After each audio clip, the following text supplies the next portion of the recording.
கல்யாணமாகிற அன்னைக்கு கல்யாண பொண்ணு இந்த பறவையை பார்த்தாங்க அப்படின்னா அவங்களோட திருமண வாழ்க்கை ரொம்ப மகிழ்ச்சியா இருக்குன்னு சொல்றாங்க. நம்ம ஊர்ல இந்த காக்காக்கு சோறு வைக்கிற மாதிரி இந்த பிரிட்டிஷ்காரங்களுக்கு ஒரு பழக்கம் இருக்கு. நம்ம ஊர்ல இந்த காக்காக்கு ஏன் சோறு வைப்போம் அப்படின்னா, இந்த இறந்தவங்க இல்ல நம்ம முன்னோர்கள்லாம் பாத்தீங்கன்னா இந்த காக்கா ரூபத்துல அந்த சாப்பாடை சாப்பிட்றாங்க அப்படின்றது நம்மளோட ஐதீகம். அதே மாதிரி யூகேல பாத்தீங்க அப்படின்னா ராபின் அப்படின்னு ஒரு பறவை இருக்கு.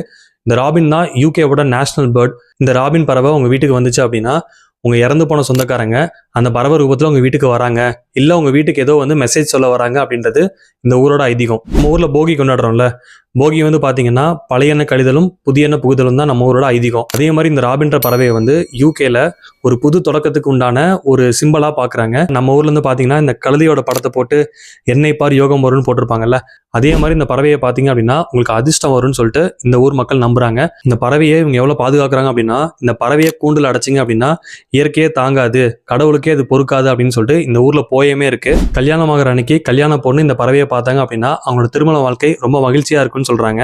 இந்த பறவைக்கே நிறைய ஹைலைட்ஸ் இருக்கு. யூகேல கிறிஸ்மஸ் ரொம்ப ரொம்ப ஃபேமஸ். இந்த கிறிஸ்மஸ் டைம்ல பாத்தீங்கன்னா இந்த கிறிஸ்மஸ் கார்ட்ஸ் கொடுப்பாங்க. இந்த கார்ட்ஸ் விக்டோரியன் டைம்ல தான் ஆரம்பிச்சாங்க. விக்டோரியன் டைம்ல பாத்தீங்கன்னா இந்த போஸ்ட்மேன்லாம் ரெட் கலர் வேஸ்ட் கோட் போட்டிருப்பாங்க. பறவைக்கும் அதே மாதிரி ரெட் கலர் செஸ்ட் இருக்கனால அதனால அவங்க ராபின் அப்படின்னு சொல்லி கூப்பிட்டாங்களாமா. நிறைய பறவைகள் பாத்தீங்கன்னா ஆண் பறவைக்கு தான் தோகை இருக்கும், ஆண் பறவை மட்டும் தான் பாடும். ஆனா இந்த பறவையில் என்ன ஹைலைட்னு பாத்தீங்கன்னா ஆண் பெண் ரெண்டுமே ஒரே மாதிரி தான் இருக்கும் அண்ட் ரெண்டுமே பாடும்னு சொல்றாங்க. ஆவரேஜா வெறும் 18 கிராம் இருக்க இந்த ஒரு சின்ன பறவை யூகே மக்களுக்கு ரொம்ப ரொம்ப பிடிச்சமான பறவை. இந்த பறவையோட சவுண்டே அவ்வளோ நல்லா இருக்கும். ஸோ இந்த பறவையை பார்த்தா உங்களுக்கு அதிர்ஷ்டம் வரும்னு இந்த ஊர் மக்கள் நம்புறாங்க.